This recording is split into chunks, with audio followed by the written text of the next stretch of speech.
warahmatullahi wabarakatuh. Perkenalkan, nama saya Zainal Arifin, NIM S 2019-2064. Saya di sini akan mempresentasikan tentang konsep maqasid asy-syariah. Konsep ini dikembangkan oleh ulama bernama Asy-Syatibi. Konsep tersebut diambil dari salah satu kaidah yang membahaskan sesungguhnya syariah itu bertujuan untuk kemaslahatan dunia dan akhirat. Secara bahasa, kata maqasid itu sendiri yaitu maksud yang berarti tujuan atau target. Dari arti tersebut, beberapa ulama memiliki definisi atau definisi sebagai maqasid asy-syariah yang berbeda. Contohnya Al-Fasi, yaitu maqasid syariah merupakan tujuan atau rahasia Allah yang ada dalam setiap hukum syariah. Yang kedua, Ar-Rusuni berpendapat bahwa maqasid syariah adalah tujuan yang ingin dicapai oleh syariat agar kemaslahatan manusia bisa terwujud.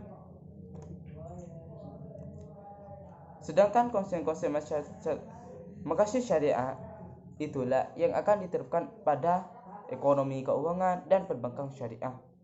Misalnya, maqasid syariah itu anuitas, handing, pembiayaan, indeng, trade finance seperti saham ataupun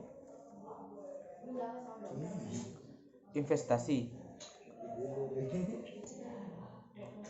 Adapun dalil-dalilnya, yaitu Imam Syafi'i berpendapat bahwa syariah yaitu bertujuan untuk kemaslahatan hidup manusia di dunia maupun di akhirat. Untuk mewujudkan kemaslahatan tersebut harus dengan ada bukti atau dalil yang jelas, mencakup hikmah-hikmah di balik hukumnya. Maqasid syariah juga merupakan tujuan baik yang ingin dicapai oleh hukum Islam dengan membuka sarana menuju kebaikan atau menutup sarana menuju keburukan.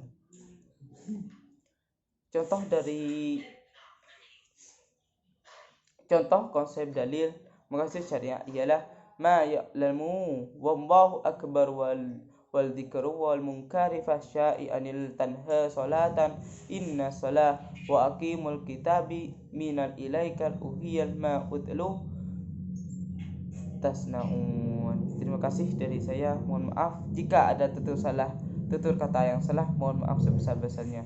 Assalamualaikum warahmatullahi wabarakatuh. Assalamualaikum warahmatullahi wabarakatuh. Saya Wilayatul Aliyah, NIM S 2019-2053 dari kelompok 12. Di sini saya akan menjelaskan cakupan maqasid al-syariah.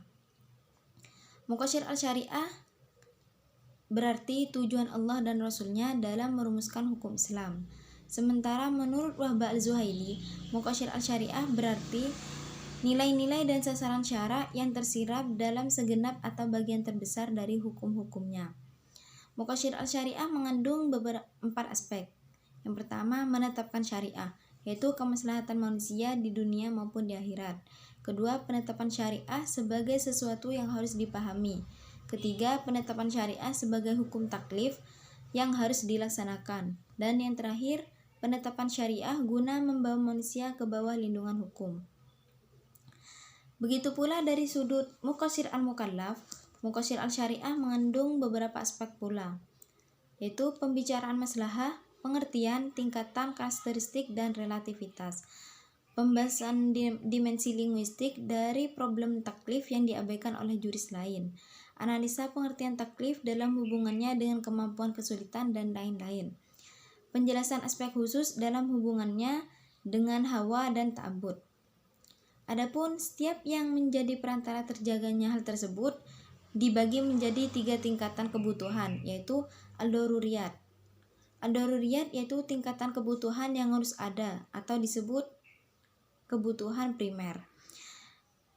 Dan yang kedua, kebutuhan al-hajiyat. Al-Sabiti mendefinisikan sebagai kebutuhan sekunder. Jika kebutuhan ini tidak terpenuhi, keselamatan manusia tidak sampai terancam, namun ia akan mengalami kesulitan. Dan yang terakhir, kebutuhan al-tasinat. Definisinya adalah kebutuhan ini yang tidak mengancam eksistensi salah satu dari hal tersebut dan tidak pula menimbulkan kesulitan apabila tidak terpenuhi. Cukup sekian dari saya. Wassalamualaikum warahmatullahi wabarakatuh. Assalamualaikum warahmatullahi wabarakatuh. Nama saya Welda Anggirfania, NIM S2019-271. Di sini saya akan melanjutkan materi yang sudah dijelaskan oleh teman saya, yaitu penggunaan Muqasid al-Syariah. 1. Muqasid syariah untuk melindungi agama merupakan hak menerapkan, dan seseorang boleh dan berhak menerapkan agama yang diatur secara bebas dan tanpa gangguan. Yang kedua, maqasid syariah untuk melindungi jiwa merupakan landasan dan alasan yang menyatakan bahwa seorang manusia tidak boleh disakiti, dilukai, apalagi ditambah. Yang ketiga, maqasid syariah untuk melindungi pikiran atau akal. Dari hal ini, maka segala hal yang bijak menjadi tidak boleh. Yang keempat, maqasid syariah untuk melindungi harta, yaitu setiap orang berhak memiliki harta benda dan merebutnya dari orang lain yang dilarang, baik dalam bentuk perampokan, korupsi, dan lain-lain. Yang kelima, maqasid syariah untuk melindungi keturunan, maka menjadi terlarang karena dapat memberikan dampak negatif baik secara biologis, psikologis, ekonomi, sosial, nasab, hukum, waris, dan lain-lain. Wassalamualaikum warahmatullahi wabarakatuh.